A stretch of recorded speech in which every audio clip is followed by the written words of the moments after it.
Hello everybody and welcome back to World of Tanks, and welcome back today to another tank review. And today I'm continuing on with my series of Polish tanks. For once I'm actually doing the tier 8 followed by the tier 9, and I'll eventually obviously get to the tier 10 as well.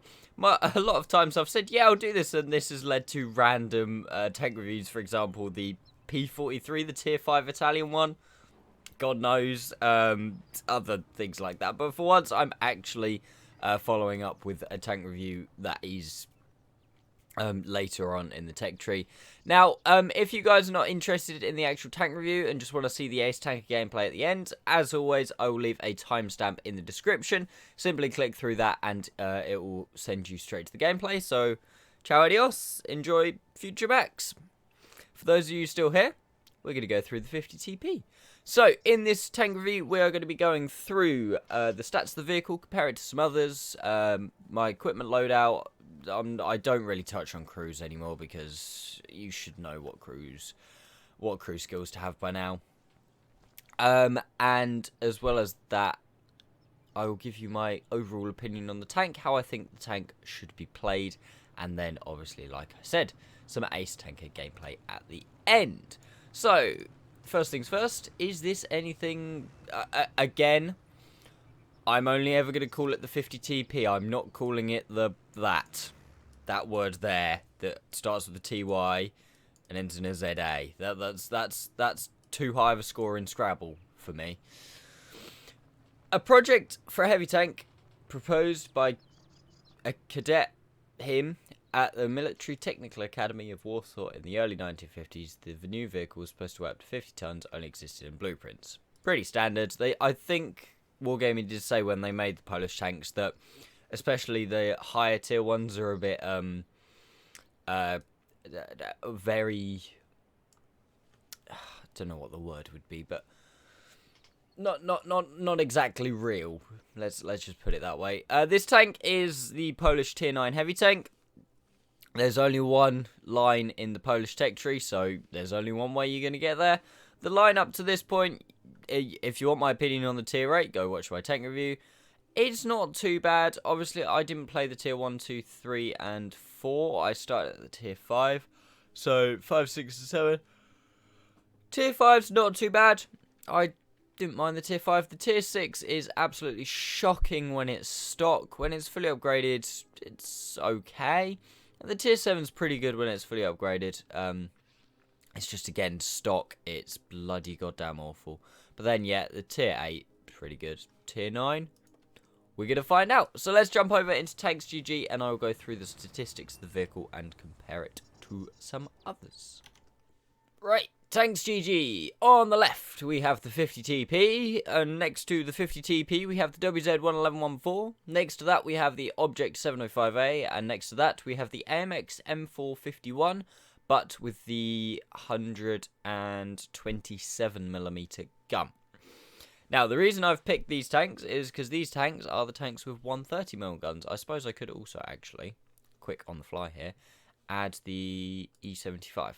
Because that's a 128, so kind of similar. I could obviously add all of the Germans, but I think most people will have played the E75, so they know roughly what that is all about. So like I said, it's got a 130mm gun, similar to the other two, and a bit higher than the MX and the E75. Actually, just a quick note before we do this. I know this tank is unique, because when I pick a tank, put it into the comparison, and then pick the other tanks to go with it, I just go, yep. This I went, oh, I don't actually know what to pick. So I went with the other tanks to do 130. And that have 130 mils. However, in this case, not all 130mm guns are made equal. This tank does 560 average damage, not your standard 490, which is actually quite interesting. You've got that higher alpha, easier to trade, and unlike with most of the time when your alpha goes up, your DPM does not actually go down. You're still rocking 2100, which in this comparison is the highest almost, other than the AMX, but only by 20. So that's actually pretty good, same as the 1.4, and you are packing the higher alpha. Standard penetration, not too bad as well, 250. I can't remember what the premium rounds on this thing are like 303, so the exact same as an IS-7.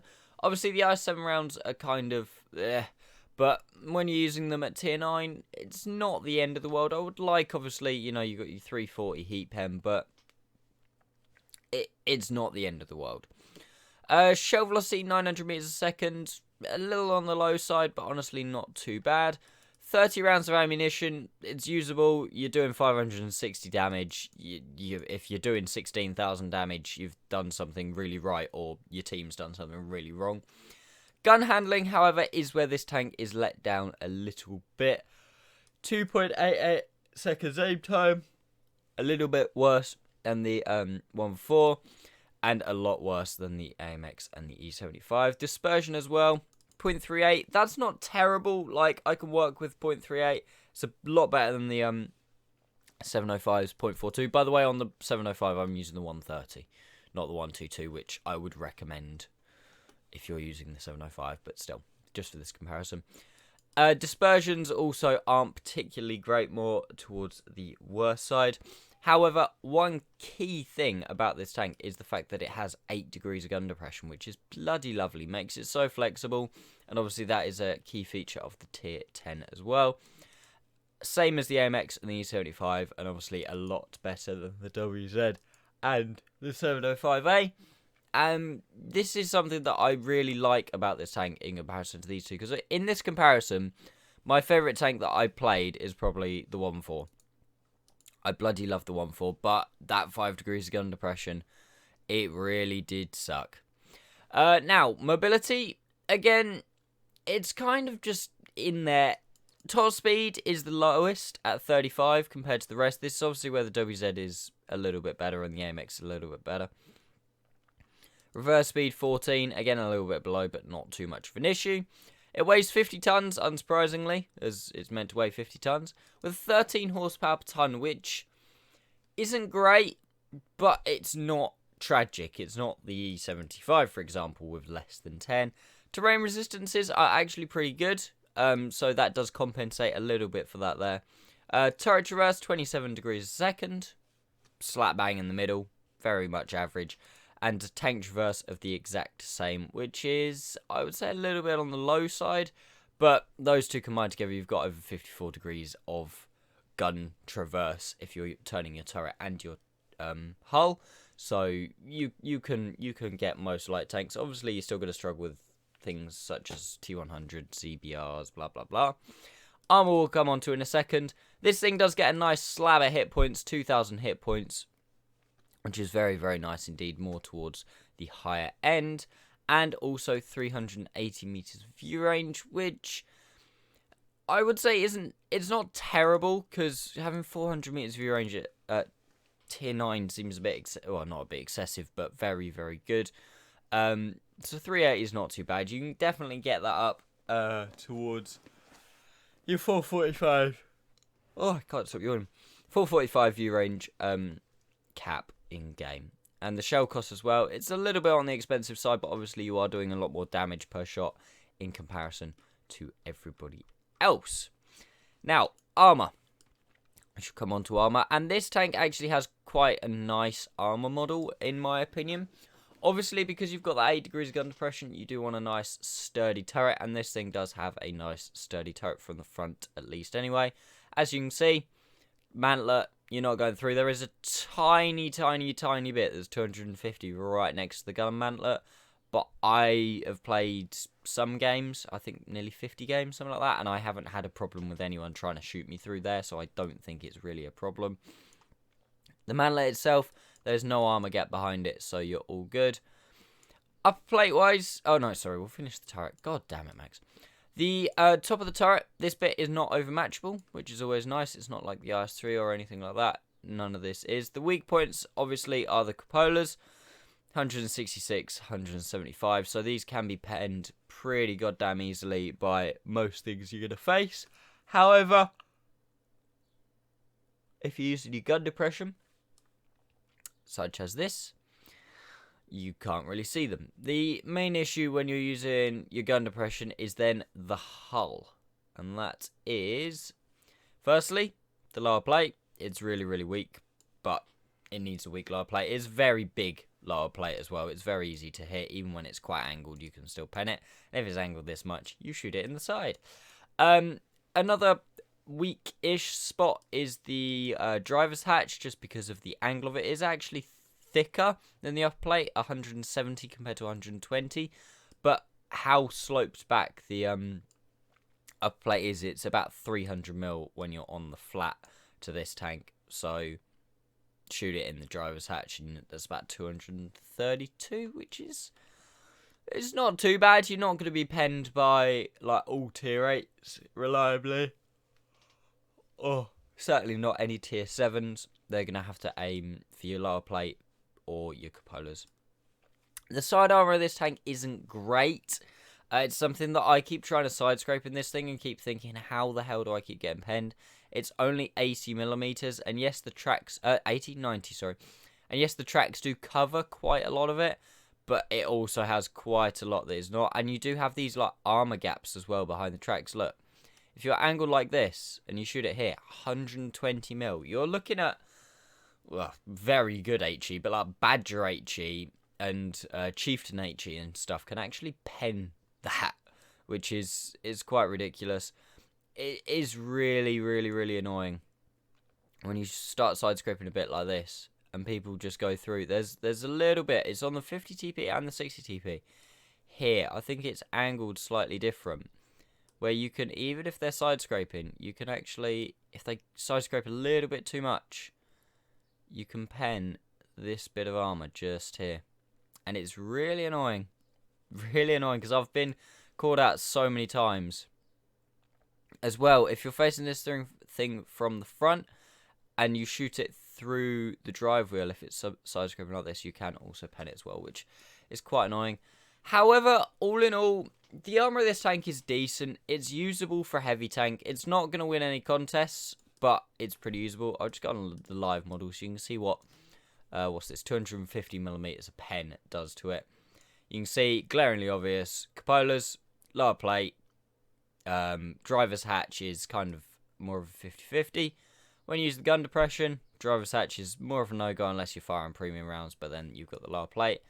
And if not that, like I said, with side scraping, you've got this bit of armor here, and if he side scrapes a bit too much, you've got the whole of the side, which you can quite easily pen. And yeah, that's the 50 TP. Like I said, it's not too bad. It's not amazing. It's not tragic. So if we jump back into the garage, I'll just go through my equipment quickly, how you should set this thing up, and then whether I think the tank is any good and how I think you should be playing it. Right, so we will start with the equipment. Fairly standard here. This isn't going to shock anyone what I'm using on this tank. We're going to be using gun rammer. Nice and simple. We're going to be using vert stabs again, and we're going to be using vents. Obviously, there is an argument to be taking optics on this tank. Because the view range at 380, you can get it up to 445 with optics. I choose not to, because that's probably not the way you're going to want to play this tank. Obviously, view range is always nice, but you can't have everything. Crew-wise, my crew is actually absolutely trash, so yeah. But obviously, once you get recon and situation awareness, the view range does go up a little bit, at least breaking over 400. You could run this thing with a premium consumable, but I wouldn't recommend. Being a heavy tank with so many hit points, unless you've got a firefighting crew, I would not recommend it. The 50 TP in general, I quite like the playstyle. I wouldn't say it's my favourite, but for a heavy tank, for more of a heavy tank, it is quite nice. The fact that your bread and butter on this tank is the fact that you've got 560 alpha. You need to be making sure that if someone puts a shot into you, you need to put a shot into them, because you're not going to out-reload them, because obviously you've got the higher alpha. 13.5 second reload is quite long, but you've got that alpha damage. You're able to trade with things even such as E75s, everything like that. You can even trade 1-for-1 with a WT Panzer IV, which I don't think any other heavy tank at tier 9 can do. And that is what you need to be doing, is you need to be trading, ideally, 0-for-1 with people, just doing 560 alpha to them. But if you can, try and trade 1-for-1 with everyone, and obviously you're going to come out on top. If someone's doing 400 damage to you, you're doing 560 to them. 400 damage a time, it's going to take them 5 shots to kill you. So, in that time, if you put 5 shots in yourself, you're doing, quick maths, nearly 3,000 damage, maybe? And obviously, you can use this thing to work ridge lines as well with that 8 degrees gun depression. All in all, it's a pretty solid tank. Kind of following on, it's quite nice because it does really follow on from the tier 8. You've got that higher alpha, you need to be trading with things, you can use the gun depression. Mobility's okay, but not great, but at the same time not terrible. Armor is okay, at the same time not great, and not terrible. So you just got to work around that gun, and I'm super excited to get the tier 10 if the playstyle is similar, which I believe it is. Anyway, that's enough of me talking crap. Let's go jump into the Ace Tanker gameplay. If you have enjoyed the video, guys, standard YouTuber crap alert. If you have enjoyed the video, please consider giving it a like. If you're new to the channel, please consider subscribing, because well over 50% of my viewers of my videos are not subscribed. If you've got this far, you clearly don't hate me that much, so, you know, come on, it's worth it. And also turn the notifications on so you know when I'm uploading. Other than that, let's go jump into the gameplay. Right, gameplay time. So, we have got myself in the 50 TP, funnily enough, and we are on Studyanki. That was the wrong button. I didn't mean to do that. There we go. We're on Studyanki, where it is a tier 9 game, tier 9, tier 8. We have got, how many have we got? 7 tier 9s and 8 tier 8s, so pretty even 50-50 split. I know, obviously, this is not a tier 10 game, so yes, Max, it's easier to get an ace tanker, blah, blah, blah, shut up.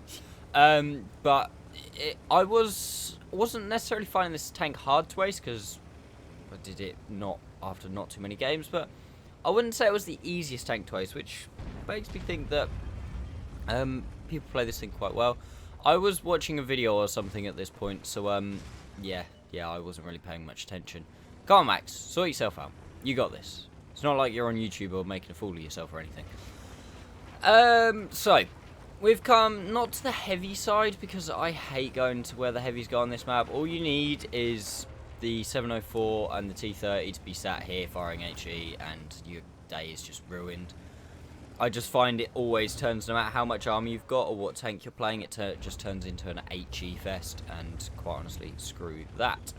So we're going to come this side of the map. We're going to try and side scrape to the best of our ability. There is a Progetto, and oh dear, Mr. Progetto, there appears to be a large chunk of your health missing. But yeah, this thing, obviously the reload is not great, but the fact that it hits so goddamn hard, ooh, SU on 30 PM, these shots are always so satisfying, especially when it rolls for 624.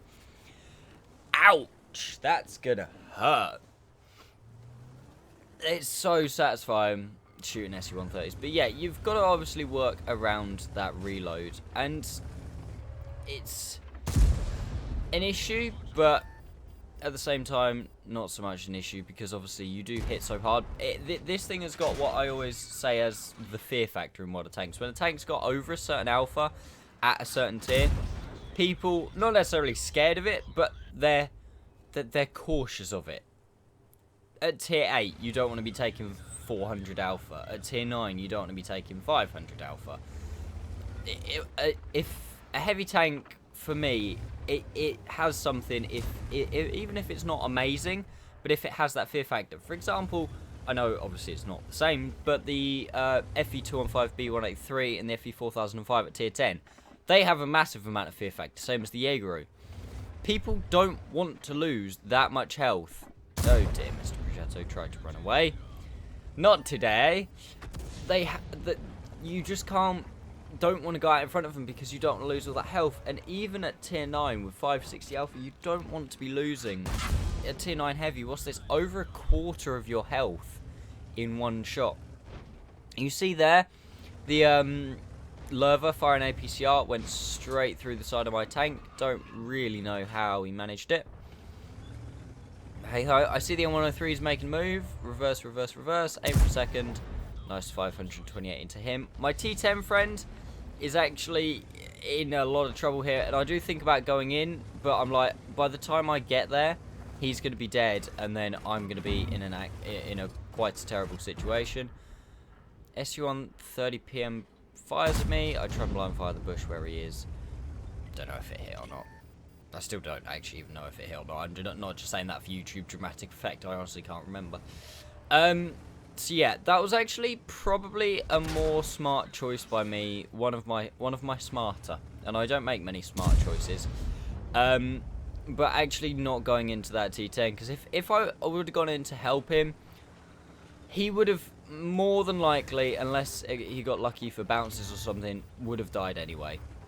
So me going in would have just resulted in 2 of us being dead. I really don't know what this M103 was doing. I get 1 shot into him. He gets 1 into me. But it took him so long that I get another 1 into him. I then face hug him. He can shoot my commander's hatch, but I'm trying to put my gun in his gun. I don't know if he's ammo racked or what. I think he might be ammo racked, but I don't know why you'd rush if you're ammo racked. And I managed to finish him off with him only putting 1 shot into me. I was pretty much alone on this flank. We're now quite fortunate in the fact that the Leopard prototype has come across. And also we've got ourselves 2 Rheinmetall Borsigs. I'm still trying to be really careful because obviously like the SU-1 30 PM, I obviously didn't hit him blind because he was still on full health. He's very much ow, it's gonna hurt. 520, obviously it's not gonna take a huge high roll for him to roll for 562 and kill me, so I'm just trying to be quite cautious here because this game is definitely not won yet. They've got a Type 4 camping base, which is interesting. I was kind of concerned about that 430 being up on that hill, putting 1 into me, putting me on a 1 shot, but it's not too bad. Unfortunately, the Borsig gets ammo racked. I can't actually remember how much health he was on, but I don't think it was enough to worry about. And oh, Type 4, 625 health. Right, he's fired. Capola, no. Little corner piece. Yeah.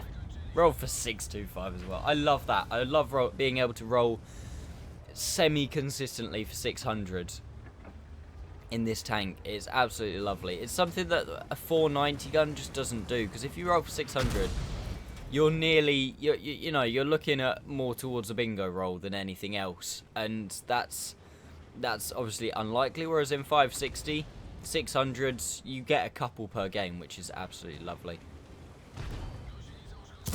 I have no idea how that shot missed. Absolutely no idea. But you can see here, this whole game, I'm just trying to trade at the very least 1-for-1 with people. Like that Lerva, 1-for-1.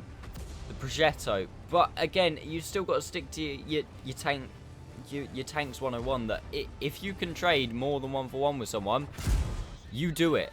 That's really frustrating for me there, that I took that shot from that T44-100 before I killed him, because that obviously puts me now on a 1 shot from the 430, which is really goddamn annoying. I come back. Oh, I see he's moving up. Is he going to come right into my line of fire? Yes, he is. I'm firing APCR now because I want to win this game. We're not 100% going to win this, because if I just pause the game quickly, I'm on, what, 200, so 1 shot. Leopard is on 16 health. T95, yes, he's on a bit of health, but obviously the 430 has camo over him. If he stays stationary, the T95's got to move. And if the 430 gets around him, he's dead, and then it's obviously just arty. So this game, as much as it looks won, it's definitely not won, so I'm still being cautious. The APCR, I'm running out of AP anyway, so I was like, screw it, I may as well fire APCR. Fortunately for me, Artie puts a nice shot into our little 430 friend there. I get 1 in. Again, nice roll for 611. He just goes, right, I've had enough of you, 50 TP. Comes in, I try an angle, move backwards and forwards. Unfortunately, we don't get it.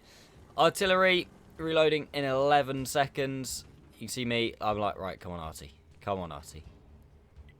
Seeing if he's going to kill the Leopard, because the Leopard's just got to play catchy, catchy, kissy, kissy, chasey, chasey. until that happens, and then from there it's GG. RT is, I think, right there. The T95 moves forward, spots him, and kills him. So, yeah, let's move it back so we're actually looking at my tank. There we go. The 50 TP. It's, like I keep saying, I quite enjoy it as a tank. God, look at that pen mark on the side of that tank. I wonder what that was from. Probably the SU-130 Fahrenheit, maybe? I'm not really sure. But yeah, it is a very, very... I enjoy it. It's a good tank. I didn't obviously show off there the gun depression of the tank, because there wasn't really much opportunity to. I could have got down into the dip, but I feel like if I'd have got into the dip here, that I would have probably died. So I'm happy I didn't. I'm happy the way I played this game. 5 kills, 6,648 damage, which is very, very nice indeed. If we'd have hit a couple of blind shots, we could have even broken even one blind shot, and we could have broken the 7k mark. We also got 1,400 assisted for a bit of tracking and stuff like that, and 5 kills as well, which is why you can see we got the ace. We will look at the post-game stats in just a second. But yeah, I'm not going to really waffle on anymore. I've pretty much given my opinion of this tank. I'll just be going over things again. Oh, look, there's a bed in that house. That's so cool. Is there a picture on the wall? Oh, there's a picture on the wall. Who do you reckon those people are? Who are those people? Does anyone know those people? That's so cool. I never really noticed that before. Anyway, stop. Right, I'm not going to talk anymore because I could get sidetracked. Ugh. Goddamn idiot. Right, so anyway, let's go take a look at the post-game stats, guys. So there we go, guys. That was, like I said, an ace tanker in this tank. Probably quite unsurprisingly, to be honest. Nearly hitting 7k damage in a tier 9 heavy tank is very nice indeed. High caliber, unsurprisingly, 6,648 damage. 1,400 assisted, 5 kills. That was also the game that I got my first mark of excellence on the tank, which is quite nice. We got 6,648 damage, 5 kills, 1,400 base XP, just to give you a kind of rough idea of what I think, rough idea of what you need to get. Christ, I didn't finish my sentence. I think I've got 1,200 XP, and that was a first, so it's somewhere between 1,200 and 1,400, the ace. We had a good game. Fair play to the Leopard on my team and the T95, to be fair. Both had good games as well as the Revelries. Everyone else, yeah, you suck. I'm joking. Enemy team, the 430 had a good game. 704, you'd expect that. T30, you'd expect that. Everything else, the Progetto's not bad, but everything else could have done better, especially that ST1. Oh, he's had a stinker. We fired 17 shots, hit 14 and pen 14, which is actually a really good pen ratio. You probably, on your average game, would expect slightly less than that, because 250 standard pen is good, but you can still, you know, bounce off things, especially tier 9 heavies, and if you're in a tier 10 game, tier 10 heavies and stuff. We did die right at the end, but it wasn't of much consequence to the game, and I think we did as much as we possibly could, near enough. We still made a couple of credits profit that game, 36,000. I think that must have been from an event, actually, because I think we'd have broken pretty much even if we hadn't. This tank is quite expensive to play because obviously the standard rounds are so expensive, and it doesn't make a huge amount of credits. Other than that, I'm not going to waffle on much more. Standard YouTuber crap alert. If you have enjoyed the video, guys, please consider giving it a like. If you're new to the channel, as over 50% of you statistically are, and if you are one of these people and you've got to this far in the video, you definitely don't hate me that much, so please consider subscribing. Turn notifications on so you know when I'm uploading. And other than that, thank you all so much for watching, guys, and I'll see you next time.